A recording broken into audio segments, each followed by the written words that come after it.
अब बात करते हैं उत्तराखंड के धराली की, जहां पर आई तबाही लगातार लोगों की मुसीबतों को बढ़ाती हुई नजर आई। 5 अगस्त को धराली में बादल फटने के बाद भीषण तबाही आई थी, उसकी तस्वीरें सभी ने देखी और लगातार मलबे में जिंदगी की तलाश जारी है। सेना, एनडीआरएफ, एसडीआरएफ, स्थानीय प्रशासन लगातार लोगों तक मदद पहुंचा रहा है। खराब मौसम होने के कारण रेस्क्यू ऑपरेशन में दिक्कतें जरूर आ रही हैं, लेकिन लगातार 6 दिन से हर तरह से लोगों तक मदद पहुंचाई जा रही है और अब तक 1000 से अधिक लोगों का रेस्क्यू पूरा हो चुका है।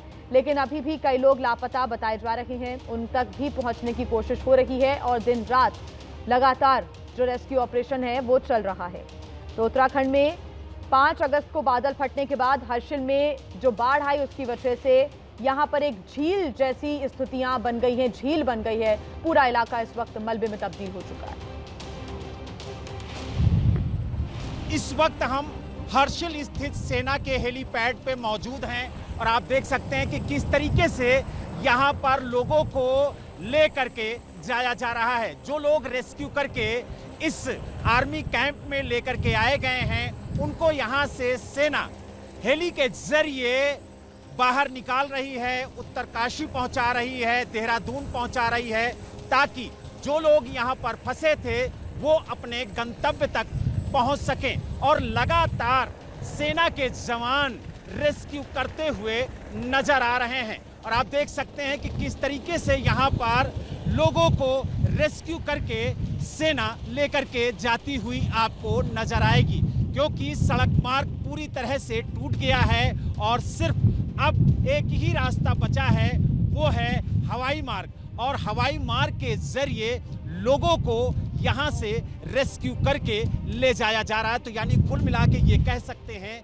कि सेना पूरी तत्परता से लगी हुई है। 24 घंटे रेस्क्यू का कार्य चल रहा है और आपने देखा कि किस तरीके से जो रेस्क्यू करके लोग यहां पर लाए जा रहे हैं आर्मी कैंप में, उन्हें यहां से बाहर हवाई मार्ग के जरिए ले जाया जा रहा है। हर्षिल से वीडियो जर्नलिस्ट सुनील कुमार पांडे के साथ बलराम पांडे, एबीपी न्यूज। तो ये ग्राउंड रिपोर्ट आप देख रहे थे। आपको बता दें कि रेस्क्यू किए गए लोगों को इलाज के लिए आईटीबीपी अस्पताल में भर्ती भी कराया जा रहा है, जहां कैंप लगाकर उनका इलाज कराया जा रहा है।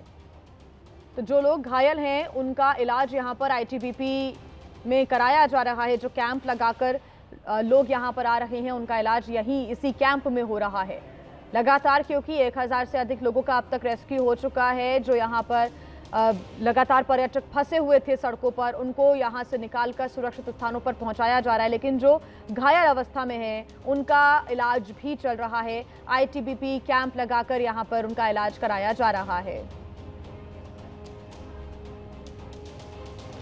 देखिए, धराली में रेस्क्यू ऑपरेशन जारी है। कई फीट ऊंचे मलबे को चीरकर लापता लोगों की तलाश में एनडीआरएफ जुटी हुई है और इसी पाताल लोक को चीरने का काम धराली में चल रहा है।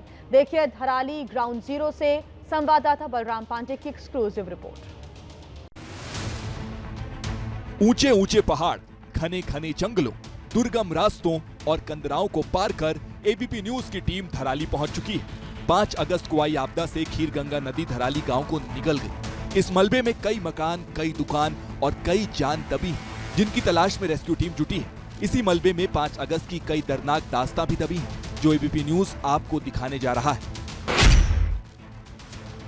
जहां पर बादल फटने के बाद पानी का सैलाब आया था, उस जगह पर एबीपी न्यूज की टीम पहुंची है। सबसे पहले आपको दिखाएंगे कि ये वही जगह है जहां पर ये सैलाब आया था और आप देख सकते हैं कि जो ये आपको प्लेन जगह दिख रही है, जहां पर आपको सिर्फ गाद और रेत दिखाई दे रही है, यहीं पर कई घर थे, होटल थे और कई दुकानें थीं जो पूरी तरह से बह गई हैं। और आप देख सकते हैं ये पूरा एरिया आपको प्लेन नजर आ रहा होगा।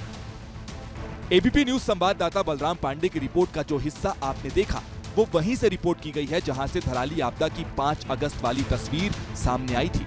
देखिए, पूरी की पूरी भागीरथी नदी धराली गांव के मलबे की चपेट में है। ग्राउंड जीरो के और करीब पहुंचने के लिए एबीपी न्यूज भागीरथी का पुल पार कर धराली गांव की तरफ बढ़ चला। इस वक्त हम धराली में उसी जगह पे मौजूद हैं जहां पर बादल फटने के बाद तबाही हुई थी। आप देख सकते हैं कि यहाँ पर मार्केट थी, कई लोगों के घर थे और होटल्स थे, लेकिन जब पानी का सैलाब आया तो सब कुछ बह गया। और यही वजह है कि जो ठीक सामने आपको ऊंची सी गाद दिख रही है, यहां पर कई घर थे और ये जो पत्थर बड़े बड़े आपको नजर आ रहे हैं, यहां पर दुकानें थीं, एक छोटी सी मार्केट यहां पर थी, लेकिन सब कुछ पूरी तरह से खत्म हो गया है। दूसरी तरफ हम अपने सहयोगी से कहेंगे कि वो दिखाएं, जहां पर आपको ऊंची सी गाद दिख रही है, यहां पर कुछ होटल्स थे जो पूरी तरह से खत्म हो गए हैं और इस प्रलय से यहां पर भारी नुकसान हुआ है। थराली के जिस तट पर भागीरथी और खीर गंगा का संगम होता है, वहां 5 अगस्त के बाद से मलबे का पहाड़ बन गया है। गंगोत्री की तरफ से आ रही भागीरथी का जलस्तर बढ़ता है तो थराली में हालात और भयावह हो सकते हैं। रेस्क्यू टीम के सामने जल्द से जल्द मलबे को हटाने की चुनौती है।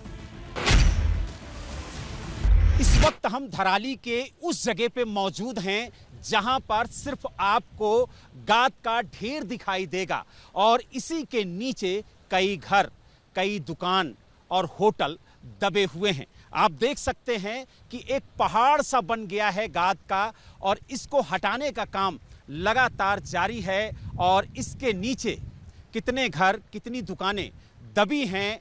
अगर उसके अंदर कुछ लोग रहे होंगे तो वो भी दबे होंगे। इसीलिए जो रेस्क्यू टीम है वो लगातार इस गाद को हटाने की कोशिश भी कर रही है, लेकिन ये गाद इतनी ऊंची है कि इसको हटा पाना अभी फिलहाल 1-2 दिन में बेहद मुश्किल होगा। और यही वजह है कि आप देख सकते हैं कि जहां तक आपकी नजर जाएगी वहां तक सिर्फ आपको ये गाद का पहाड़ ही नजर आएगा और इसी के नीचे कई घर, कई दुकान और होटल दबे हुए हैं।